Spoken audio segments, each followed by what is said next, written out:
मैं भारत को भारतीयता की मान्यता के आधार पर फिर से खड़ा करना चाहता हूं, उस काम में लगा हूं।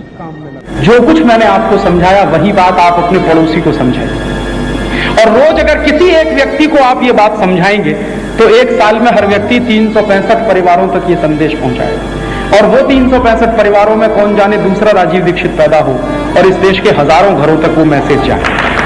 घर घर में, गांव गांव, गली गली में ये संदेश पहुंचाने की जरूरत है, और ये संदेश पहुंचाने का काम आपको करना है। कंडीशन्ड मंच पर बैठकर होता है, अपने को तकलीफ नहीं होनी चाहिए। राम की तकलीफों का वर्णन कर,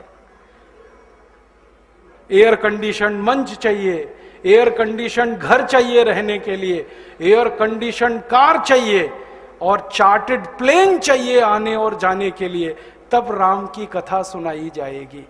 जो राम जिंदगी भर पैदल चलते रहे, जिन्होंने अपना रथ भी छोड़ दिया था अयोध्या से निकलते समय, वो राम ने जिंदगी भर पैदल चल के काम किया, और यहां एयर कंडीशन कारों में घूम घूम कर, चार्टर्ड प्लेन में घूम घूम कर राम की कथा सुनाते हैं।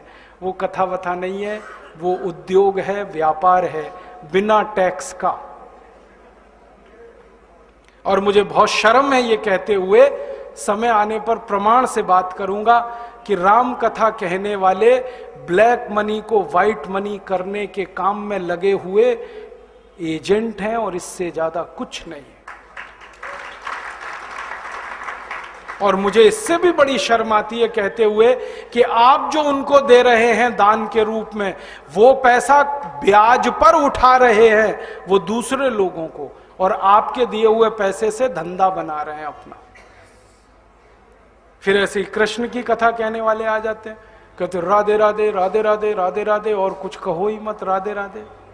कंस को मारा, जरासंध को मारा, शिशुपाल को मारा, अधर्मियों को मारा, ये सब थोड़े में, राधे राधे राधे राधे बड़े में। हाँ, क्योंकि आपको कायर बनाना है ना, निर्वीर बनाना है, नपुंसक बनाना है, तो वीरता की कहानी क्यों सुनानी है?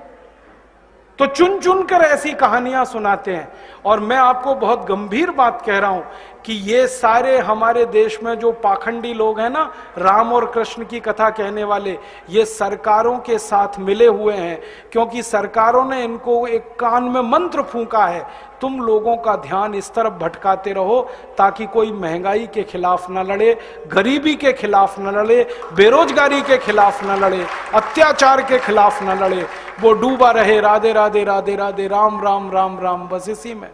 और समझाते रहो, तुम क्या लाए थे, तुम क्या ले जाओगे, क्यों व्यर्थ चिंता करते हो, जो हो रहा है अच्छा हो रहा है, आगे होगा और भी अच्छा होगा। एक रास्ता ये है। अब दो रास्ते हैं अपने सामने, एक रास्ता भगत सिंह का, ऊधम सिंह का, चंद्रशेखर का, एक रास्ता हमारे ये धर्म गुरुओं का, पाखंडियों का, जो राम की कथा, कृष्ण की कथा। मुझे बहुत ऑफर आए हैं, मैं आपको दिल का दर्द बता रहा हूं, सच में कह रहा हूं, आपसे नाम नहीं लेता। मुझे ऑफर आए कि तुम कहां बेकार भटक रहे हो, मेरे साथ आ जाओ। मैंने कहा बापूजी क्या होगा उसमें? तो कहने लगे जितना मिलता है वो डबल हो जाएगा। मैं बोलना कैसे? तो उन्होंने कहा तुम्हारी वाणी में बहुत जोर है, और मेरे पास लोगों की भीड़ इकट्ठा करने का, मजमा लगाने का तरीका है। मैं ऐसा डमरू बजाता हूं कि सब इकट्ठे होते हैं, और तुम्हारी वाणी में जोर बहुत है, मिलके लूटेंगे, थोड़ा तुम्हारा थोड़ा मेरा। ऐसे खुले ऑफर हैं मेरे पास। और मैं कहता हूं बापूजी माफ करो। क्यों? कहते तुम्हें पैसे नहीं चाहिए। मैंने कहा पैसे ही चाहिए होते तो बहुत रास्ते हैं मेरे पास, यही एक बचा है। पैसे ही कमाने हैं तो बहुत रास्ते हैं, ये एक रास्ता थोड़ी है। बहुत तरीके हैं, पैसे कमा लूं, घर बना लूं, बीवी बच्चे ले आऊं, करोड़पति हो जाऊं, 10 करोड़पति हो जाऊं, 100 करोड़पति हो जाऊं, बहुत आसान काम है ये तो। थोड़ी चालाकी हो तो सैकड़ों करोड़ बनाना बिल्कुल मुश्किल नहीं है इस देश में।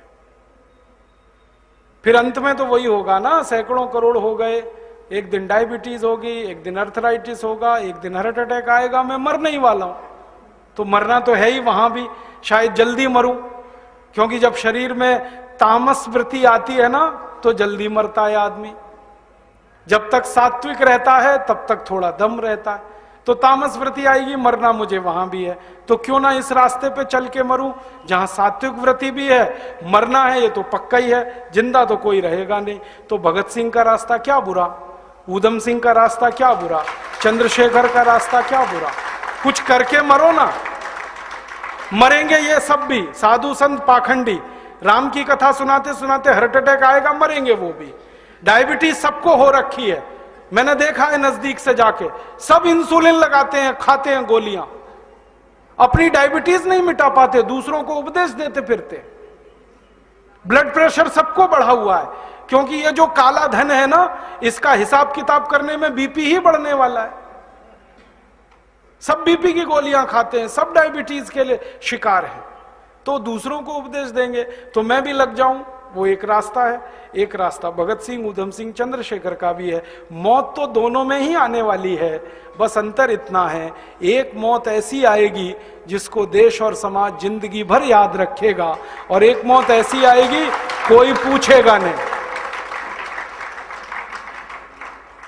तो हमने तो चुन लिया है दूसरा रास्ता, भगत सिंह वाला, ऊधम सिंह वाला, और तय कर लिया है कि जैसे भगत सिंह, ऊधम सिंह, चंद्रशेखर ने गोरे अंग्रेजों को भगाया, वैसे ही हम आज के इन काले अंग्रेजों को मार भगाएंगे इस देश में। और करना क्या है? करना तो एक ही काम है, इस लूट के तंत्र को बदलना है जो अंग्रेजों ने कायम किया और आज तक चला आ रहा है। और ये तंत्र जब तक हम बदलेंगे नहीं, एक भी गरीबी, भुखमरी, बेकारी की समस्या का समाधान होगा नहीं। तो अब हमने क्या करना है, हमारे सपने क्या हैं इस भारत के बारे में? अब मैं व्याख्यान के अंतिम भाग में हूं। क्या सपने हैं? पहला सपना है गरीबी, बेरोजगारी दोनों खत्म हो इस देश से, क्योंकि ये मेरे अकेले का सपना नहीं है, भगत सिंह का भी यही था, चंद्रशेखर का यही था, सुभाष चंद्र बोस का यही था। इन सारे क्रांतिकारियों ने जब लड़ाई लड़ी है ना, तो अपने अपने समय में बहुत सारे लेख लिखे हैं, भाषण दिए। उन भाषणों को मैं इकट्ठा कर रहा हूं आजकल, लेखों को इकट्ठा कर रहा हूं। कोई भी क्रांतिवीर ऐसा नहीं है जो ये ना कहे कि अंग्रेजों को भगाना आखिरी उद्देश्य है। वो कहते हैं अंग्रेजों को भगाना तो पहला उद्देश्य है, आखिरी उद्देश्य है भारत की गरीबी मिटानी है, भुखमरी मिटानी है, बेरोजगारी मिटानी है, भारत में समृद्धि लानी है। सब क्रांतिकारी यही कहते हैं, उनका भी यही सपना है, हमारा भी यही सपना है कि भारत की गरीबी, भुखमरी, बेकारी दूर हो। अब इसको दूर करने के लिए पैसे चाहिए, वो कहां से आएंगे? तो एक तो रास्ता है कि और ज्यादा टैक्स लगाओ, पैसे लाओ। ज्यादा टैक्स लगा के गरीबी ही आती है, समृद्धि नहीं आती। दुनिया में सबसे महान अर्थशास्त्री चाणक्य ने कहा कि जिस राज्य की प्रजा ज्यादा से ज्यादा टैक्स भरती है, उस राज्य के लोग भिखारी हो जाते हैं। इसलिए टैक्स तो कम से कम ही होना चाहिए। तो ज्यादा टैक्स लगा के पैसे लाना, ये तो मूर्खता का काम है। तो फिर पैसे कहां से लाएं विकास करने के लिए? तो हमने लक्ष्य तय किया है कि नेताओं ने जो लूट कर काला धन विदेशों में जमा किया है, इसको वापस लाकर इससे विकास करना है देश का। और ये लूट का धन 258 लाख करोड़ है, कोई मामूली रकम नहीं है। इसको वापस लाके विकास करना है। आप बोलेंगे ये कैसे आएगा? इसको वापस लाने के 4 रास्ते हैं। पहला रास्ता है कि जिन विदेशी बैंकों में यह धन जमा है, उन बैंकों में यह धन निजी संपत्ति के रूप में जमा है। व्यक्तिगत संपत्ति, किसी नेता की, किसी अधिकारी की व्यक्तिगत संपत्ति, निजी संपत्ति। अगर हम इस धन को राष्ट्र की संपत्ति घोषित करा सकें, तो ये धन किसी भी बैंक में जमा नहीं हो सकता, ये वापस आएगा भारत में। क्योंकि अंतर्राष्ट्रीय बैंकिंग व्यवस्था का एक नियम है, किसी भी देश की राष्ट्रीय संपत्ति उसी देश में जमा होती है, वो जिस देश की होती है, दूसरे देश में जमा नहीं हो सकती। तो अब तक जो जमा है वो निजी संपत्ति है, हम इसको राष्ट्र की संपत्ति बना दें तो ये वापस आएगा। आप बोलेंगे ये कौन करेगा? इस काम को करने के लिए 2 संस्थाएं हमारे पास हैं। एक का नाम है सुप्रीम कोर्ट और एक का नाम है संसद। सुप्रीम कोर्ट की ताकत है कि वो किसी भी संपत्ति को राष्ट्रीय संपत्ति घोषित कर सकता है। और सुप्रीम कोर्ट ने एक बार ऐसा किया था। यूरिया घोटाला हुआ जब नरसिम्हा राव के जमाने में, तो 133 करोड़ रुपए चला गया था देश के बाहर। सुप्रीम कोर्ट ने उसको राष्ट्रीय संपत्ति घोषित करके वापस मंगा लिया और स्विस बैंक से वो 133 करोड़ रुपए वापस आ गया।